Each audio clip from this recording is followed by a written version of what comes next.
Bonjour, nous sommes heureux de vous accueillir aujourd'hui à l'hôtel Chateaubriand, rue Chateaubriand à Paris, près de l'Étoile. Et nous avons le grand plaisir de recevoir Maître Benoît Lebars. Maître, bonjour. Bonjour. Vous êtes fondateur du cabinet Lazareff Lebars. Vous êtes spécialisé en arbitrage international et en médiation. Vous êtes également conseil, co-arbitre, arbitre unique, président du tribunal arbitral. Et c'est dans ce cadre que nous souhaitons vous interviewer, puisque vous êtes aussi spécialiste du droit international, notamment droit OHADA. Vous êtes membre permanent de la Commission internationale d'arbitrage de la Chambre de commerce internationale, qui est aujourd'hui la première place d'arbitrage au monde. Vous êtes également membre de la London Court of Arbitration, et vous êtes aussi membre de la Cour commune de justice de l'OHADA. Donc vous avez beaucoup d'activités en termes d'arbitrage à l'international, et nous voulions vous poser comme question, à quoi sert l'arbitrage international aujourd'hui? Le premier usage de l'arbitrage international aujourd'hui, c'est de donner aux entreprises, aux PME, PMI, véritablement un outil adapté au contentieux international.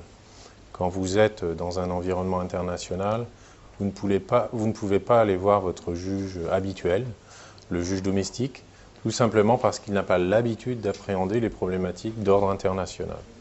Donc, la raison d'être de l'arbitrage est celle-là. La deuxième raison est également liée à la confidentialité des affaires. L'arbitrage a l'avantage d'être une procédure confidentielle qui prolonge la confidentialité du conseil de l'avocat, et ça peut être extrêmement important dans certaines affaires de droit international. Alors, quand nous sommes en négociation avec des acheteurs étrangers, privés, la notion d'arbitrage international peut être facile à négocier, nous verrons d'ailleurs tout à l'heure peut-être le coût, mais quand nous sommes face à des réponses à appel d'offres publics, est-il facile de négocier une clause d'arbitrage international? En fait, avec les États, c'est assez particulier, puisque vous avez plusieurs hypothèses. La première hypothèse, ce sera l'hypothèse de l'État dans un domaine qui est déjà régulé et qui recourt à l'arbitrage international d'office. En fait, paradoxalement, on est dans une situation qui est inversée.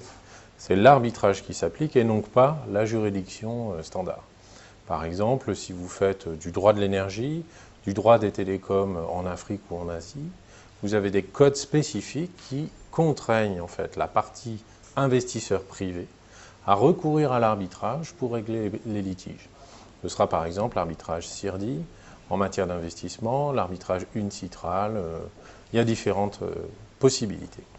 Et donc cet arbitrage international est-il intéressant pour les PME, PMI? Et quel est le meilleur arbitrage international possible pour elles? Alors il est intéressant pour les PME, PMI comme pour les grands groupes parce que dans l'environnement international, toutes les entreprises vont avoir affaire à la même problématique.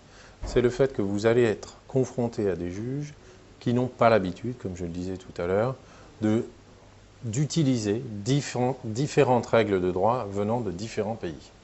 Par conséquent, ça va créer ce qu'on appelle des conflits de loi, et le juge national aura du mal à les appréhender.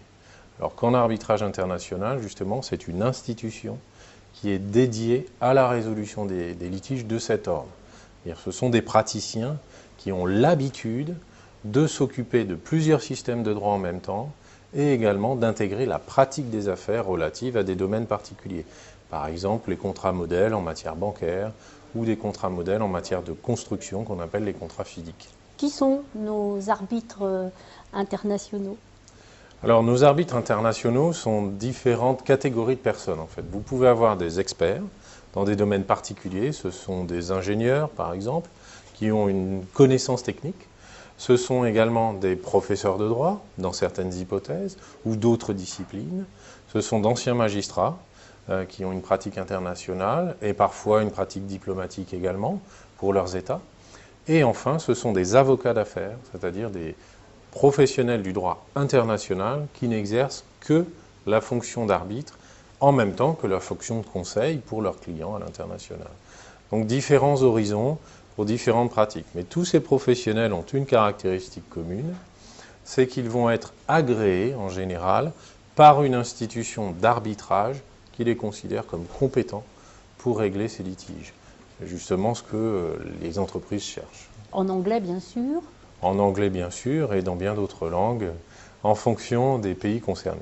Qu'en est-il de la clause droit applicable au contrat dans le cas où nous choisissons une clause d'arbitrage international pour la résolution des conflits? La plupart du temps, vous n'êtes pas tenu en matière d'arbitrage international d'appliquer la loi du pays dans laquelle vous allez intervenir. C'est aussi un avantage, c'est-à-dire que vous allez pouvoir choisir dans la plupart des hypothèses, sauf quelques domaines particuliers comme le domaine de la défense par exemple, où vous aurez des difficultés à choisir, mais pour d'autres raisons en fait, liées à la sécurité nationale. Mais dans la plupart des cas, vous pourrez choisir le droit que vous voulez appliquer. Alors, ce sera le droit d'un État, par exemple, que vous choisissez.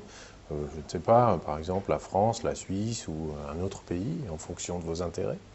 Ça peut être aussi ce qu'on appelle des lois modèles. Par exemple, en matière de contrat de vente international, il existe une loi modèle de la CCI. On peut choisir de l'appliquer à son règlement des litiges. Donc on va choisir une loi qui est non étatique, en quelque sorte, qui est une particularité de l'arbitrage international. La Convention de Vienne peut-elle être mentionnée ou que conseillez-vous? La Convention de Vienne peut être mentionnée, elle peut être utilisée, elle peut servir de référence et les arbitres l'utilisent de toute façon dans leur travail. Alors sinon, on parle d'arbitrage, mais toujours on nous dit l'arbitrage international, c'est cher. Oui, la problématique du coût est toujours quelque chose de sensible. En fait, il faut comparer les choses qui sont comparables. L'arbitrage international se compare avec les grands litiges internationaux ou même de plus petits litiges internationaux.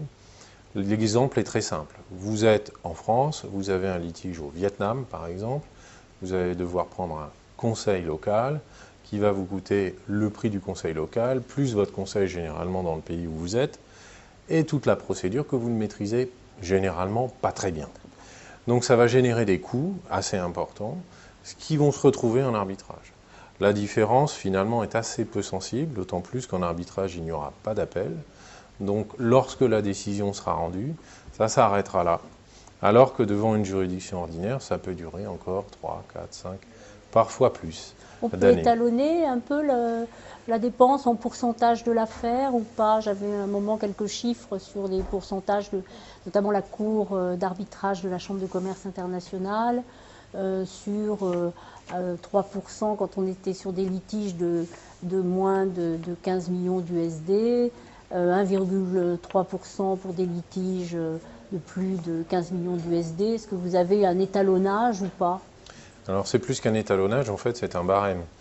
Pour le contentieux CCI, comme vous l'évoquez, c'est un barème qui est prévu à l'avance, avec une variation possible, une marge de variation, en fonction de la difficulté de l'affaire et de sa durée. Donc c'est très prévisible pour les parties. La chose à laquelle ils doivent faire attention, c'est leurs frais de conseil, puisqu'ils prennent des conseils pour être défendus. Dans ce cas-là, ça fait partie de leur travail habituel, de leur direction juridique et de leur direction des achats, que de négocier les offres de services avec leurs avocats. Dans les PME, ils n'ont pas toujours de direction achat. Hein. Oui, mais en tout cas, certains le font tout seuls, mais ils font attention, je n'en doute pas. Quand on démarre un arbitrage, est-ce qu'on peut continuer à discuter avec la partie adverse avec laquelle on est en conflit? Alors, l'arbitrage n'est pas du tout incompatible avec la négociation. On peut négocier en cours d'arbitrage, à condition évidemment de ne pas divulguer ce qui se passe pendant l'arbitrage, puisqu'il est confidentiel, mais on peut toujours continuer de négocier tant que la sentence n'est pas rendue. Ce qui fait que c'est tout à fait possible de trouver ce qu'on appelle un accord ou un settlement en anglais. Et dans certains cas même, on peut demander aux arbitres qu'ils soient reconnus comme valant sentence. C'est un agrément de la négociation par les arbitres qui va lui donner une forme supplémentaire dans la mesure où cet accord aura la même valeur qu'une sentence et donc pourra être exécuté au niveau international différemment, de manière plus efficace. Donc c'est tout à fait possible, et ça se fait couramment d'ailleurs. Et qui paye les frais de l'arbitrage? Est-ce que celui qui perd paye, comme on dit, les dépens, ou comment ça se passe exactement? Alors c'est différent du droit interne, c'est-à-dire que ce n'est pas automatique. On apprécie le comportement des parties pendant la procédure, est-ce qu'ils ont respecté les règles de procédure ou pas, est-ce qu'ils ont été un peu de mauvaise foi. Dans ce cas-là, les arbitres ont une tendance à utiliser les frais comme un complément d'indemnisation pour la partie qui a été particulièrement de bonne foi. Donc le fait de perdre ne veut pas dire que vous allez systématiquement payer 100% des frais. Dans certains cas, vous conserverez tout simplement les vôtres. Dans d'autres cas, vous paierez ceux de votre contradicteur. Ça dépend. C'est très variable. Voilà. Une dernière question. Qu'en est-il de l'arbitrage en Afrique? Alors l'arbitrage en Afrique, il faut le savoir aujourd'hui, est celui qui est le plus en croissance au niveau international depuis 5 ans. C'est assez nouveau, c'est lié tout simplement à l'émergence de l'économie dans ces pays. Et c'est vraiment un terrain dans lequel il y a énormément de cas dans tous les domaines qu'on peut imaginer en Afrique, infrastructure, énergie, distribution, notamment. Donc on peut y aller sans trop de problèmes en Afrique. On peut y aller comme partout dans le monde, ça n'est pas plus compliqué. J'attire l'attention également sur votre ouvrage « Droit des sociétés et de l'arbitrage international » paru chez Joly Éditions. Je conseille à nos auditeurs. Et je conseille également la lecture de votre magazine international du droit des affaires en Afrique. Là, vous êtes en train de travailler sur la 2e parution de ce magazine. Exactement. Maître Lebars, je vous remercie beaucoup d'être venu nous voir. C'est moi qui vous remercie.